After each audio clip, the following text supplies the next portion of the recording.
تو ادھر رسول اللہ صلی اللہ علیہ وآلہ وسلم نو علم ہو چکیا سی کہ حبشہ دے اندر ایک نجاشی نام دا بادشاہ ہے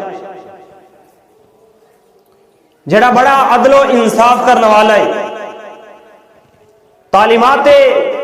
عیسیٰ علیہ السلام تے صحیح عمل کرنے والا ہے، بڑا رحم دل اور انصاف پسند بادشاہ ہے، اور او دے ملک دے اندر کسے تے ظلم نہیں ہوندا۔ تو اللہ تبارک و تعالیٰ دے پیارے حبیب صلی اللہ علیہ وسلم نے اپنے صحابہ کرام رضی اللہ تعالیٰ عنہ فرمایا کہ اے میرے صحابہ تسی حبشہ دی طرف ہجرت کر جاؤ۔ رجب دا مہینہ ہے، نبوت دا 5واں سال ہے، رسول اللہ صلی اللہ علیہ وسلم دے صحابہ کرام دے پہلے گروہ نے، پہلی جماعت نے ہجرت کی تھی، اور اس دے اندر 12 مرد اور 4 عورتیں سن، کل 16 افراد دا ایک چھوٹا جہا قافلہ مکہ المکرمہ تو حبشہ دی طرف ہجرت پہ کردا ہے، اور انہاں دے امیر حضرت عثمان غنی رضی اللہ تعالی عنہ، اور انہاں دے نال رسول اللہ صلی اللہ علیہ وسلم دی پیاری بیٹی حضرت سیدہ رقیہ رضی اللہ تعالی عنہا نال نے، جڑیاں کہ حبشہ دی طرف ہجرت کر کے جا رہی ہیں۔ تو اللہ دے پیارے حبیب صلی اللہ علیہ وسلم نے فرمایا کہ حضرت ابراہیم علیہ السلام اور حضرت لوط علیہ السلام تو بعد جس شخص نے اپنے گھر والیاں دے نال، اپنی اہلیہ دے نال رب دے راستے دے اندر ہجرت کیتی ہے، وہ حضرت سیدنا عثمان غنی رضی اللہ تعالی عنہ۔ جناب ابراہیم علیہ السلام نے بھی ہجرت کی تھی اپنی زوجہ دے نال، جناب لوط علیہ السلام نے بھی ہجرت کی تھی اپنی زوجہ دے نال، لیکن انہاں تو بعد اسلام دے واسطے جس ہستی نے ہجرت کی تھی اپنی زوجہ دے نال، اپنے گھر والیاں دے نال، اس ہستی نو حضرت سیدنا عثمان غنی ذوالنورین رضی اللہ تعالیٰ عنہ آکھیا۔ تو ذرات وقار اے افراد، چند افراد دا قافلہ رات دی تاریخی دے اندر مکہ تو نکلیا، تو دریا دے کنارے تے پہنچیا، چونکہ حبشہ دے اور مکہ دے درمیان دریا آندا سی۔ جدو دریا دے کنارے تے پہنچیا تے 2 کشتیاں انہوں مل گئیاں، یہ کشتیاں تے بیٹھ کے تو حبشہ دی جانب اس قافلے نے سفر شروع کیتا، اور ادھر جدو قریش نو پتہ چلیا، کفار مکہ نو پتہ چلیا کہ رسول اللہ صلی اللہ علیہ وآلہ وسلم دے صحابہ کرام رضی اللہ تعالیٰ عنہم ساڑھے کو چھپ چھپا کے بچ بچا کے تے ہجرت کر رہے نے، انہوں نے پیچھا کیتا، لیکن انہوں دے ہاتھ کچھ نہ لگا، کیونکہ صحابہ کرام رضی اللہ تعالیٰ عنہ اے لشکر جڑا ہے کافی دور جا چکے ہیں، اور وہ صحابہ کرام رضی اللہ تعالیٰ عنہم 12 صحابہ اور 4 صحابیات، یہ 16 افراد دا قافلہ حبشہ دے اندر پہنچیا تے سکھ دا سانس لیا۔ اور ادھر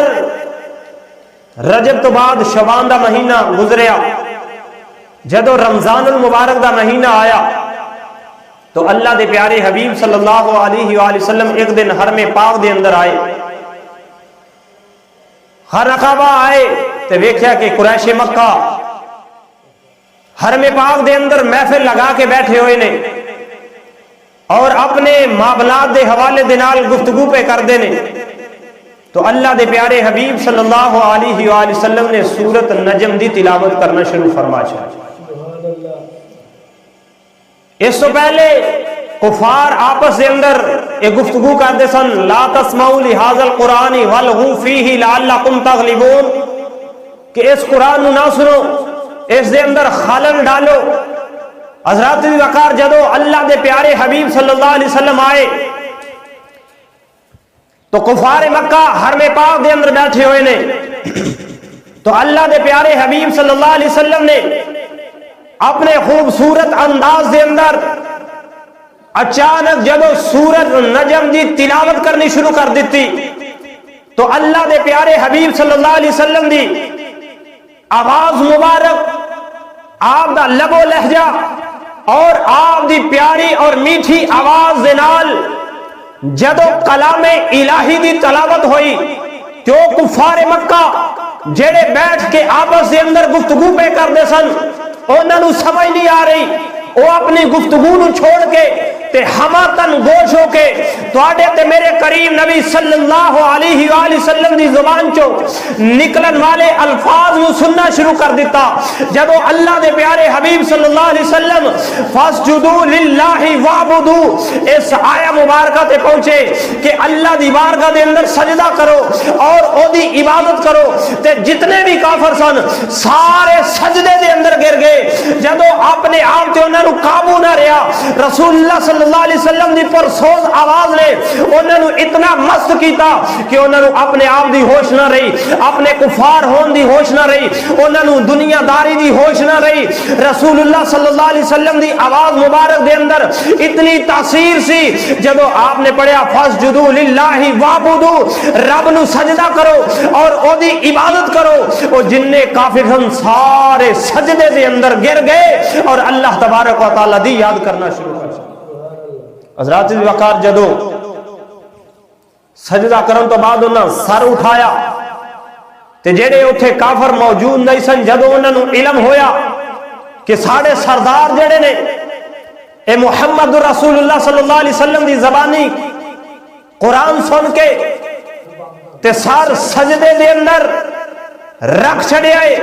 انہاں سمجھا کہ شاید اے مسلمان ہو چکے نے،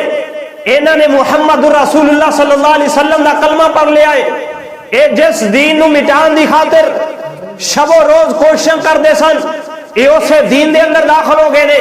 جس رسول اللہ صلی اللہ علیہ وآلہ وسلم تے نازل ہون والے کلام دی مخالفت کر دے سن، اسے کلام نو سن کے اے سار سجدے دے اندر رکھ بیٹھے نے۔ وہ دوسرے کفار مکہ نے انہاں نو لعن تان کرنا شروع کر دیتا۔ حضرات وقار جدو انہاں نو لعن تان کیتا، انہاں دے ہوش جڑے نے واپس آئے، انہاں کیا کہ اسی کی کر بیٹھے ہیں، نعوذ باللہ من ذالک، انہاں کہنا شروع کر دیتا کہ محمد رسول اللہ صلی اللہ علیہ وسلم نے ساڑھے تے جادو کر چھڑیا، ساڑھے تے جادو کر چھڑیا، لہذا سانو پتہ نہیں چلیا، اور اسی اس وجہ تو سر سجدے دے اندر رکھ بیٹھے ہیں۔ کچھ نے کیا کہ انہاں ساڑھے بتاں دی تعریف کیتی ہے، کچھ نے کیا کہ ساڑھے بتاں دے بارے انہاں بڑے اچھے الفاظ استعمال کیتے نے، جس وجہ تو اسی مست ہو کے تے اپنے بتاں دی طرف جو کہ سجدہ کرنا شروع کر دیتا، لہذا وہ پھر اپنے واپس کفر والے عقیدے دی طرف لوٹ گئے۔ حضرات وقار اے خبر جدو حبشہ دی طرف جان والے صحابہ کرام تک پہنچی، انہوں نے پتہ چلیا کہ کفار مکہ دے سرداران جڑے نے انہوں نے سجدہ رب تعالیٰ نو کیتا ہے، تے کوئی صحابہ انہوں چو واپس آ رہا۔ جدو مکہ تو المکرمہ آئے تے انہوں نے پتہ چلیا کہ اصل خبر جڑی ہے اور ہے، لہذا انہوں وچوں کچھ جڑے نے پہلے واپس چلے گئے، جڑے کو دو چار رہ گئے سن کفار مکہ نے انہوں تے ظلم و ستم کرنا شروع کر دیا۔